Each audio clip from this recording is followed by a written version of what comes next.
Foreign exchange trading carries a high level of risk that may not be suitable for all investors.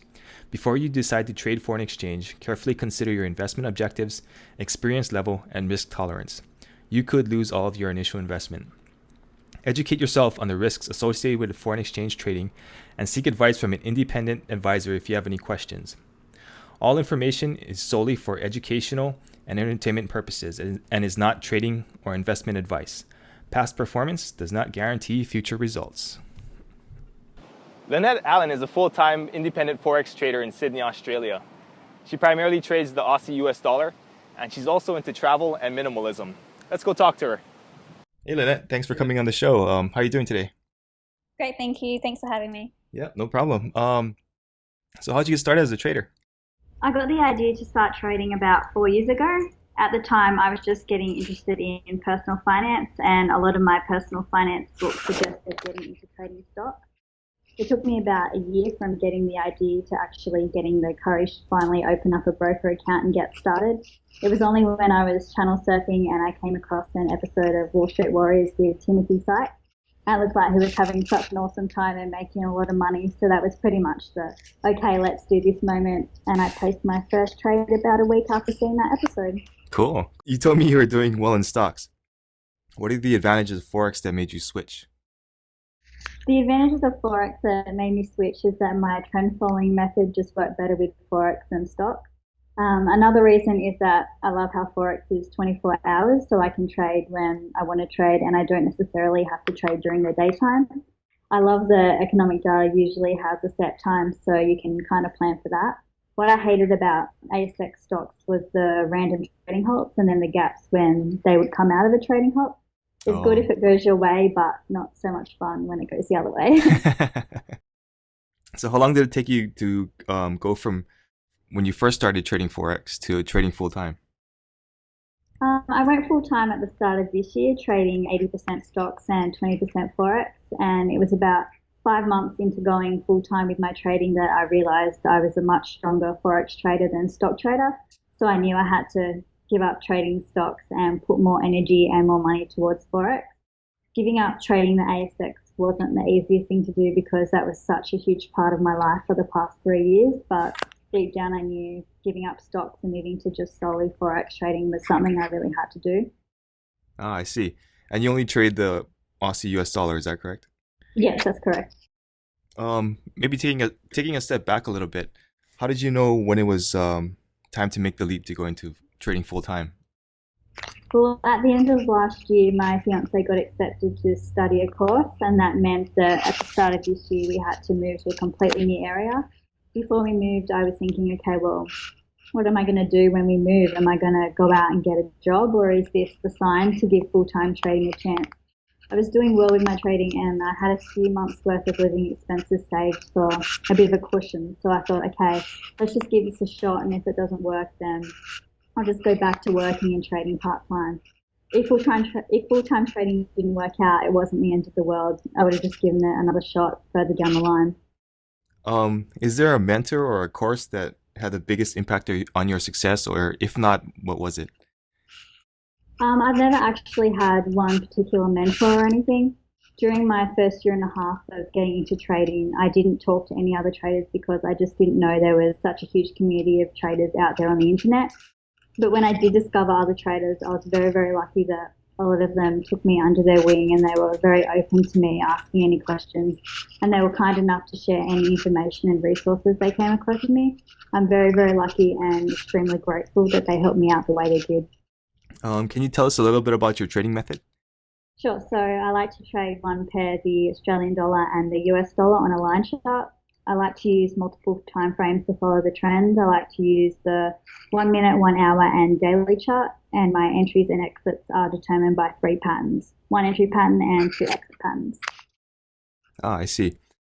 How did you develop your trading method? Do you do a lot of back testing, or was it more through forward testing?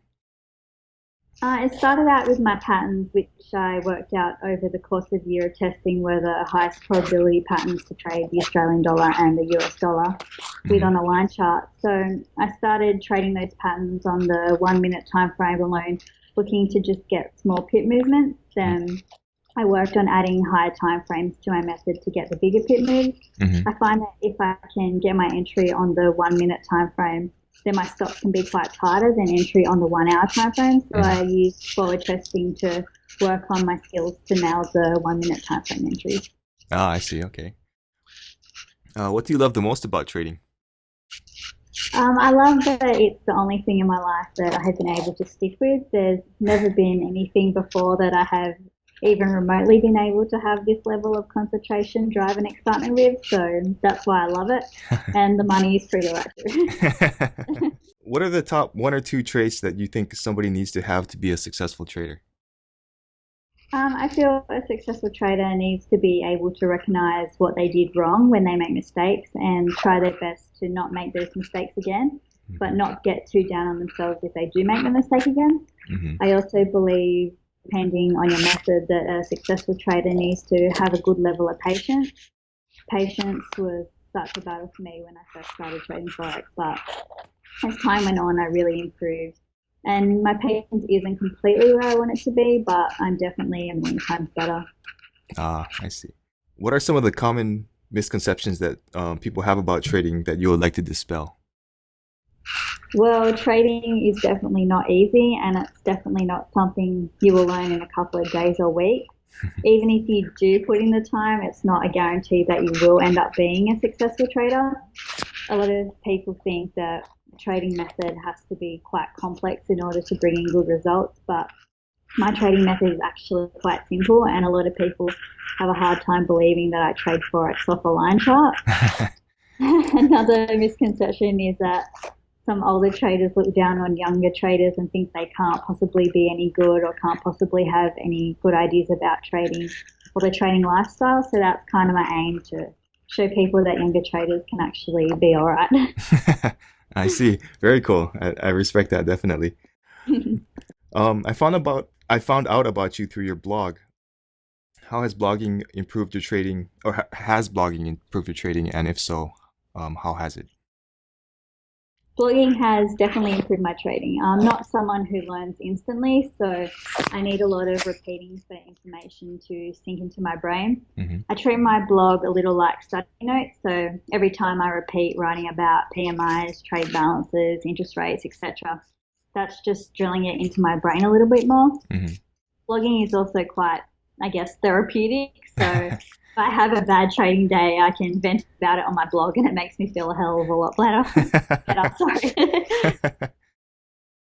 For the people listening to the podcast who are just getting started in trading, how would you recommend they get off on the right foot? For Forex trading, I would recommend checking out the Baby Pips Forex School. Hmm. That's probably one of the best free beginner resources on the internet, and that's where I got started. I would also recommend not being cheap and purchasing some good quality books. Hmm. I have a recommended reading page on my blog if anyone is interested, and there's a great list of beginner Forex books on there if anyone wants to check them out. Sounds good. Yeah, I looked at those books and it was a very good selection. So I'll make a note in the show notes. Okay, cool. Thanks. Yep. Okay, let's shift gears a little bit. One thing that I saw on your blog that was I thought was really interesting was your interest in minimalism, and you had a list of blogs that you follow. And personally, guys like Ev Bogue and Leo Babalta have had a huge positive impact on me personally. Can you tell me a little bit about how you got interested in minimalism? Yeah, as I mentioned before, I'm into personal finance, and a lot of personal finance bloggers would bring up the topic of minimalism every now and then. And Hmm. at first, I thought it was a bit hippie-ish, but then the more I read about it, the more it became more and more appealing. Hmm. I started out small, just getting rid of one to two things a day, and over the years, that really adds up. Hmm. But when you get rid of all that stuff, you realize that you can still live your normal day to day life perfectly fine, and then the want to buy all that crap to fill up your house pretty much disappears, and then that leaves you with more money to spend on the things you genuinely love and more money to put into your trading account. I agree. I agree. So how has it improved your life and your trading? Well, Be- originally I used minimalism as a way to help build up my trading account. Mhm. The less meaningless stuff I bought, the more money I got to put in my trading account. But now I use it as more of a time management thing. the less time I have to spend doing those trivial everyday life tasks, the more time I get to focus on studying the market. Hmm. Like, as an example, I own 2 plates, one bowl, and enough cutlery just for 2 people. So washing up gets done really, really quickly, and Hmm. then I can get back to reading my news and watching the markets. I also love the look and the feel of minimal spaces. It's very serene and relaxing, and I just find it's a really great trading environment. I see. Um, I personally have difficulty being minimalist about like Apple products, but for you, are there areas that you refuse to be minimalist? I refuse to be minimalist about books because I just love reading. Hmm. I do try to get most of my books on Kindle, but I live near some really great bookstores and it's a bit hard to just walk in and not come out with a great read. Another thing I refuse to be minimalist about is monitors. The more, the better, I reckon. Nice.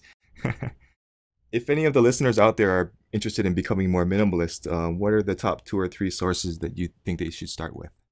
I would recommend starting out small and just getting rid of any unnecessary clutter and then moving on to the more hardcore stuff. Hmm. A great blog I like to read is called uncluttered.com, and that focuses on getting rid of clutter and getting more organized. Then, if you want to go deeper, I would suggest reading blogs such as becomingminimalist.com, bemorewithless.com, zenhabits.net, and minimalist.com, which is mnmlist.com. And then if you go to my blog and then go to my About page, you can find a list of my favorite minimalist blogs on there. Okay, very cool. Yeah, I'll make links for those sites Cool. too. So I'd like to finish up by talking a little bit about lifestyle. I know you mentioned it a little bit before, but what are some of the meaningful activities that trading has allowed you to pursue? Well, my fiance works really odd hours and his weekends aren't necessarily on Saturday, Sunday. So trading allows me to be home when he has his days off. If I worked a normal 9 to 5 job, then the time we would get to spend with each other would be cut down dramatically. So trading allows me to spend more time with him.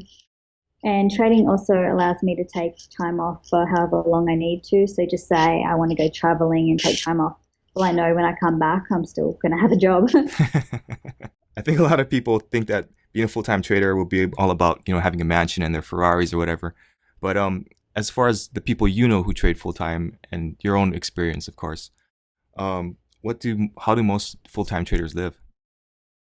I think the initial attraction to being a trader for a lot of people is definitely the possibility of earning enough to live a crazy lavish lifestyle. And being completely honest, that was what attracted me to trading in the first place. But I think as time goes on, a lot of people realize that trading can bring a lot of flexibility to your life than a regular job. Hmm. And that ends up being the main driver for a lot of people. A lot of the full time traders that I know live just the same or slightly better than their previous job. And they Hmm. trade because they just genuinely love trading. They love that they can be their own boss and they just love the flexibility that trading can bring to their life. I see. Very cool. Very cool.